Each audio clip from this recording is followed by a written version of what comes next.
Réuni en Conseil des ministres le 13 mars dernier, le gouvernement du président Patrice Talon a décidé des travaux de réhabilitation ou d'aménagement et de bitumage de plusieurs axes d'un linéaire total de 332 km environ.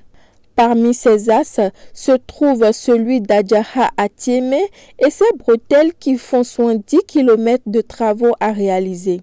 Une cérémonie de reconnaissance et de remerciement au président Patrice Talon et à son gouvernement a eu lieu ce dimanche 24 mars 2024 dans la commune d'Atiémé. Nous étions au combat pour que l'ASLA soit prise en compte.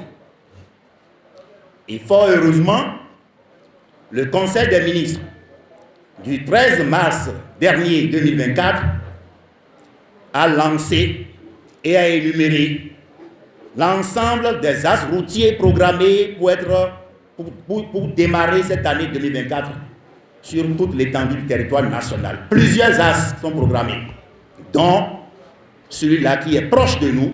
L'axe Adjaha à Tiémé est la première voie, la toute première d'entrer dans le Grand Mono.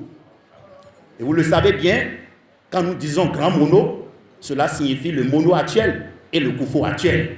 Mais depuis 1947, suite à la grande inondation que nous avons connue dans notre localité ici, les fers, ou que dis-je, les rails ont été sérieusement endommagés. Depuis lors, nos parents, nos aïeux ont bataillé dur pour que l'as soit bitumé. Et on a toujours espéré que l'as Adjaha à Tiémé soit réalisé. Il a fallu le leader charismatique, l'homme d'État, Patrice Talon, pour que la réalité, la lumière commence à luire. C'est ainsi que cette voie a été inscrite dans le PAG, le programme d'action du gouvernement. Conseiller, chef d'arrondissement et maire des communes d'Atiémé, Grand Popo, Komé, Huogbe et Lokossa ont à tour de rôle exprimé leur gratitude au chef de l'État et à son gouvernement pour avoir réalisé leur rêve après tant d'années d'attente en programmant l'aménagement de l'as Adjaha à Tiémé qui est la porte d'entrée dans le Mono. Ils n'ont pas manqué de renouveler leur soutien et encouragement au chef de l'État et à son gouvernement. Notre rêve est devenu une réalité.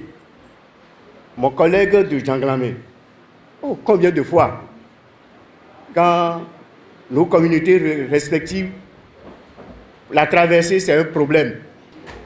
Et je suis très fier d'être mouvancier.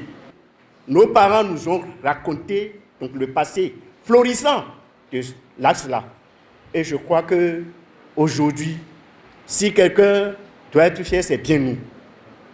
Que Dieu bénisse abondamment notre président Patrice Talon. Même si tu détestes le lièvre, il faut lui reconnaître qu'il court bien.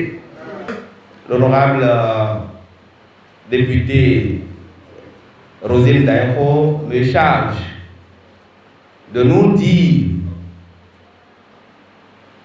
qu'elle est avec nous et de solliciter également les femmes qui sont ici actuellement à travailler pour qu'en 2026, nous puissions remercier autrement le chef de l'État et son gouvernement. Et au nom des conseillers communaux, des coordonnateurs et de tous les élus à tous les niveaux donc, de la commune de Lokossa, nous disons un sincère merci au chef de l'État.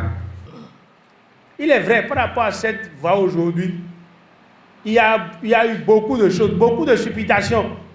Nous sommes là pour dire simplement merci au chef de l'État, qui fait les choses au bon moment, qui écoute ses concitoyens, qui écoute ses populations.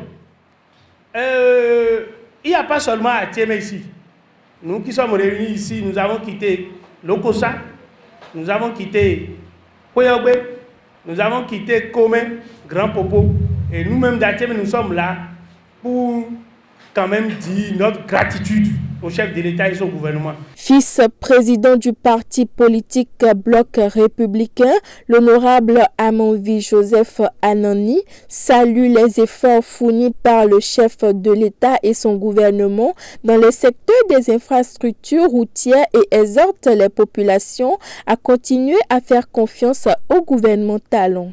Comment ne pas féliciter un tel homme? Les autres ont sous-estimé cette voie très importante pour nos communautés.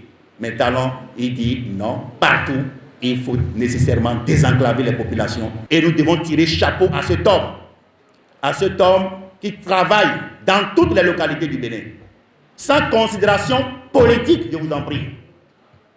Ce qu'on connaissait, c'est quand on a des militants dans une zone, on court pour aller réaliser les projets concernant cette zone-là. Mais avec lui, non. C'est le Bénin, point barre. Ne pas le reconnaître, c'est fait preuve de la myopie politique ou intellectuelle, dira l'autre. Chers frères, chers parents, c'est ce qui nous réunit ici, pour vous dire de continuer à soutenir la réalisation complète du PAG 2021-2026, parce que le salut du Bénin est là.